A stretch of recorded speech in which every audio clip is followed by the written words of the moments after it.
Ladies and gentlemen, boys and girls of the YouTube world, CJ Rose is back in the building. Welcome back to the channel. All right. It is main event time at Elimination Chamber 2022. And it is the WWE Championship Elimination Chamber match, where you had Bobby Lashley, the almighty Bobby Lashley, defending the WWE Championship against the phenomenal AJ Styles, the visionary Seth Rollins, Austin Theory, Matt Riddle, and of course the Beast, Brock Lesnar.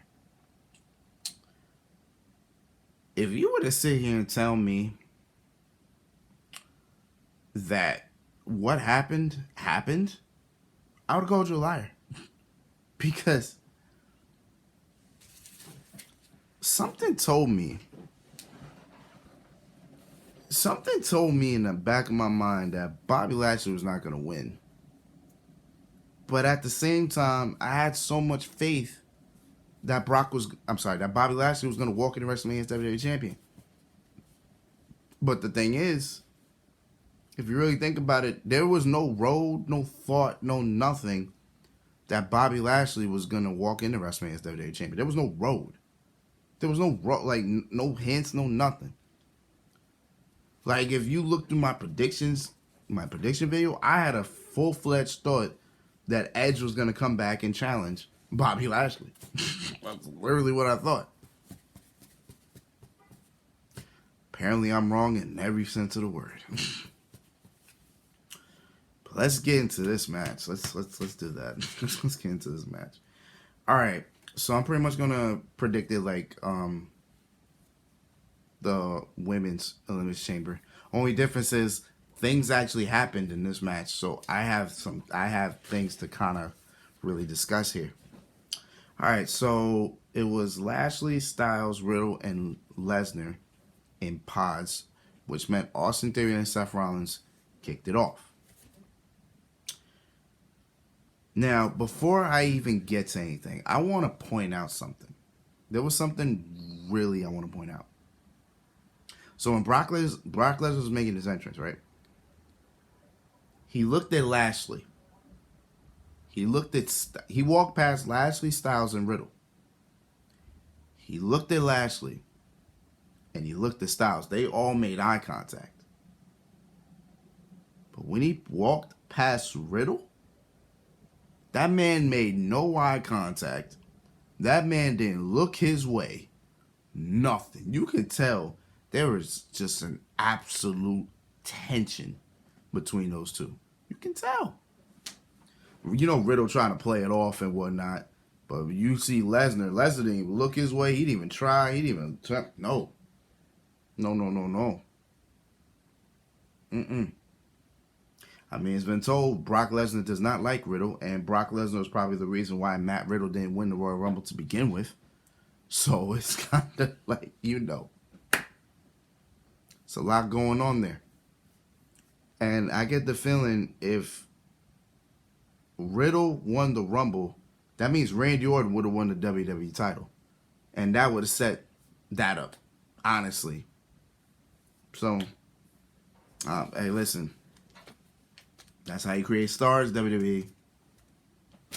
Riddle could be WWE champion at the... What do I know? What do I know?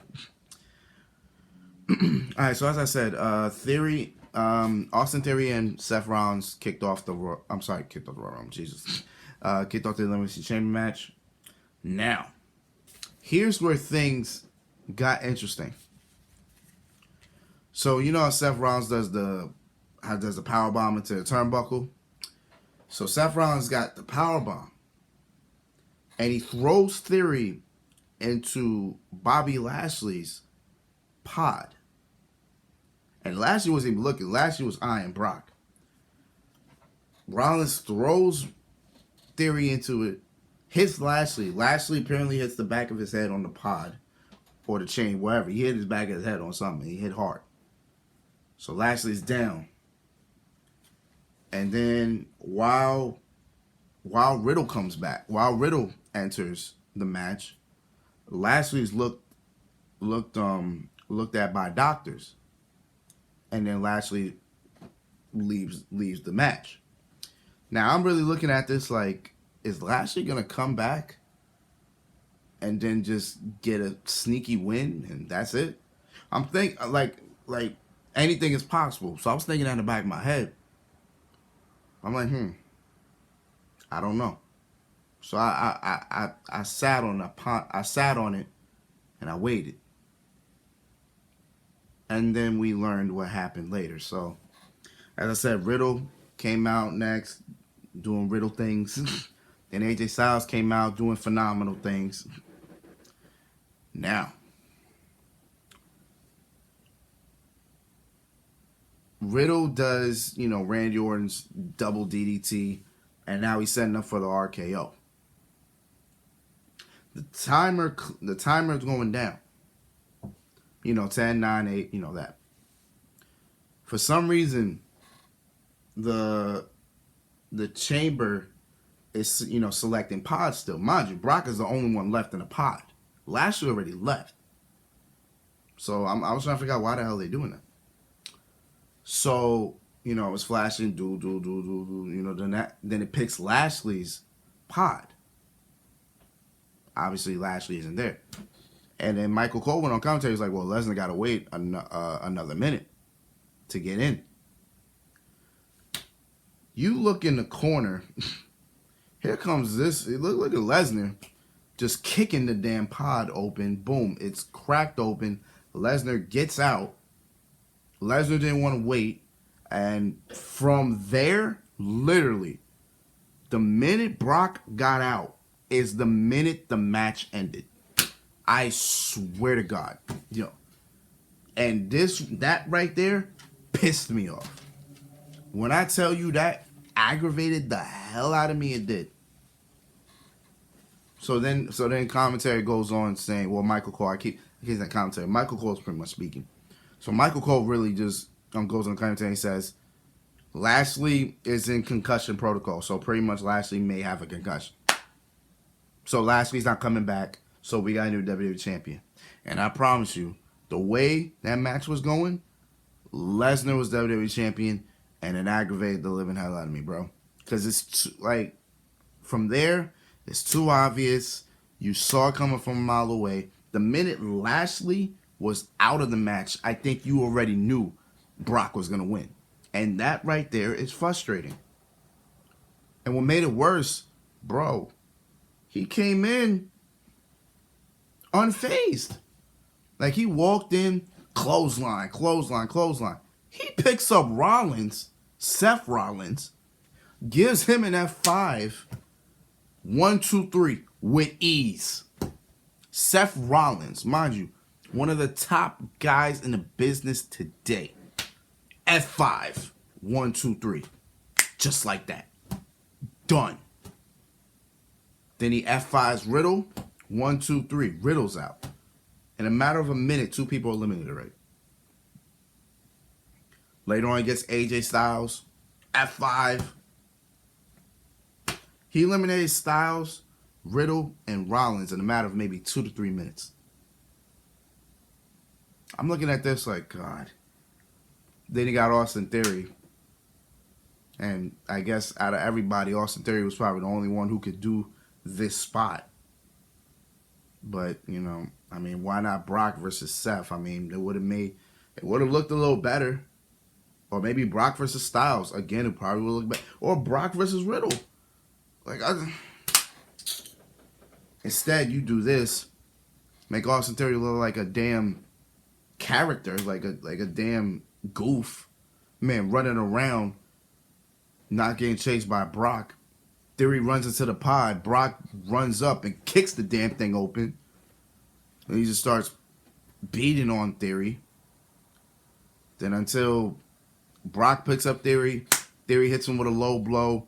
He got like maybe 2 moves in. Then he does his little, front cartwheel, front drop kick. Then he hits, boom, with DDT, covers Brock. Brock immediately gets up. Brock immediately kicks out, gets up, looks aggravated. Theory's running again. This time, Theory climbs up the cage, and I didn't realize Theory was so skinny or whatever to the fact that he could fit through the top. He almost was out. Brock caught him.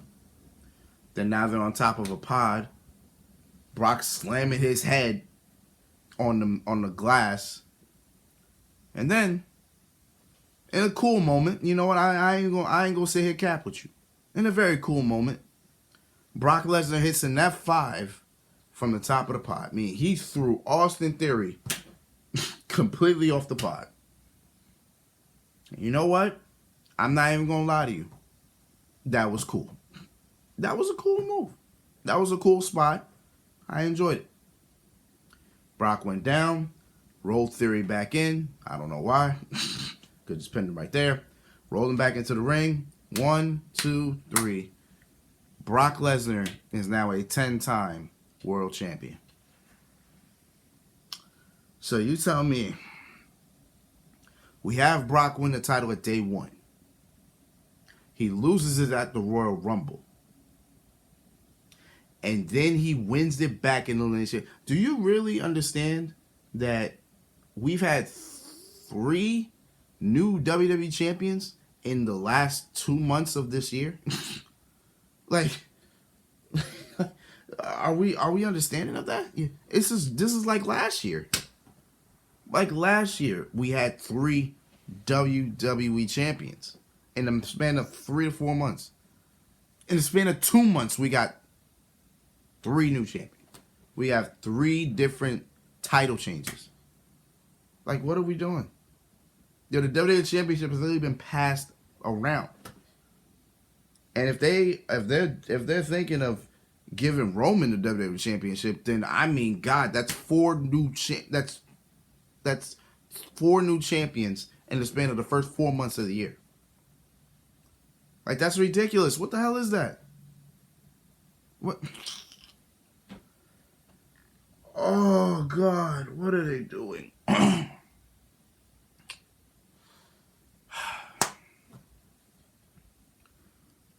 In terms of the pay-per-view itself, pay-per-view was average. This was a very average pay-per-view. But it was to be expected. It was to be expected.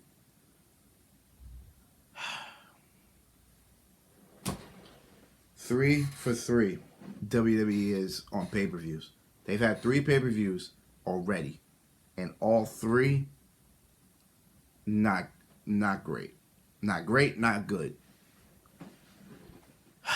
Well, the only benefit of this now is that they have 6 weeks to prep for their biggest show. They have all this time to create a card. You already got 3 matches established. 3. Build those, and then build the rest of your card. Please. But until then, it's been Rose, man. Thank you for watching. Thank you for all the love, support. As always, you will see me tomorrow. Well, it's 12 now, so you'll see me in the next couple hours.